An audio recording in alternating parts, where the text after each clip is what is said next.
Go for it. Ow, Dr. Berger screamed. You sliced open my nether regions. Margaret immediately regretted her slice and dice decision. That might not have been my dad, my real dad, she thought. And then everything turned blood red. That's our dad you just sliced and diced open, Charlie said, and then smiled. Take that, Daddy, and he took the hatchet from Margaret. Let me have a swing. Margaret, this is curious, screamed the gutted gastroenterologist. You fucking sliced me like a one-iron, a fucking one-iron. This Dr. Berger's head was shaking back and forth with a frightening rapidity. He had taken a hatchet to the crotch and was feeling not so good about it, bland to the point of total sensory deprivation. Another Dr. Berger was in the back of the bathroom screaming in panic. His screams only stopped when Charlie parted his hair with Margaret's hatchet. And then a thick green liquid started salivating from this Dr. Berger's head. Mincing her words with the back of her hand, Margaret smacked Charlie, who reeled away from her in shock and awe.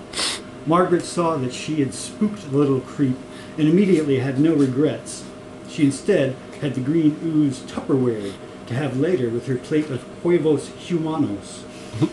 This creeped out people enough, but was no match for when Margaret started smearing it on her teeth.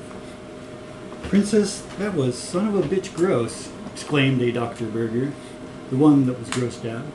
But I'll bet it tastes really good. It doesn't taste at all, Margaret responded, calm in her brazenness.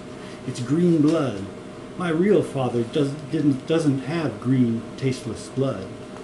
We're saved, Mrs. Berger exclaimed, licking the green blood from her dying husband's head. Praise Jeebus! It tastes like chicken. We're saved! We're saved! Mrs. Berger had 4 emotions that she knew how to mimic. There's another cost from all of this bull crap you've been piling, the father said to the kids, and that is, Mr. Martinez is in love with both of you. This bombshell took an hour and a half to set in. Cossacks came into the bathroom, danced, exited, and everything went back to normal. And finally, with everything normal, Mrs. Berger made an appointment to get more documents notarized in Arizona. But before she would go to Phoenix, she insisted that the twisted siblings explain everything that had gone on while she was previously getting shit notarized.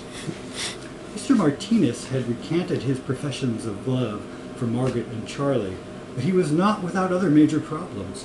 He and Dr. Berger had sustained the longest continuous conversation, succeeding in making the Guinness Book of World Records, but in the process created several clones of Dr. Berger, who desperately tried to stop the conversation before it killed their host from boredom. And the same monstrous creations that had tried to stop the Guinness Gabathon then went after Dr. Berger. It wasn't enough just to kill Martinez, they had decided.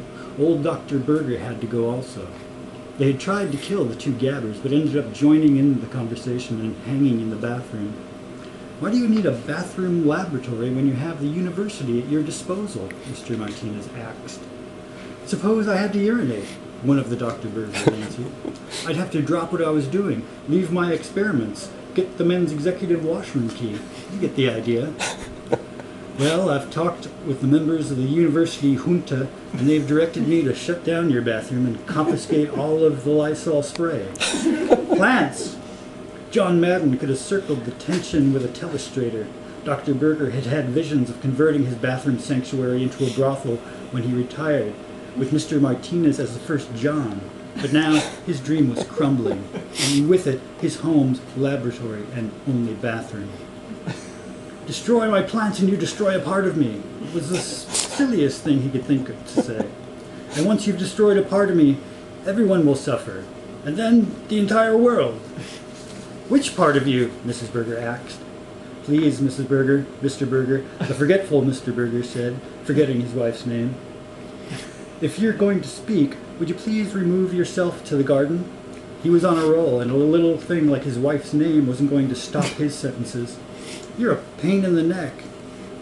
During this final scene, an armored truck pulled up outside the Berger home, waiting to pick up Mrs. Berger and the children, but the real action was happening in the bathroom.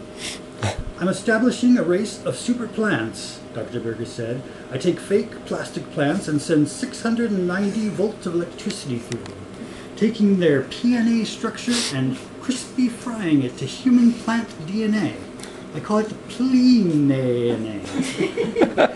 Then, accidentally, the hand of my cerebral cortex got mixed in with the electrified plastic plant PNA without fully realizing it. Part of my own SNA mixed with the plastic plant PNA, which produced plant blood that got all over your mom's prize-winning azaleas, and she had been hydropoding in the bathroom.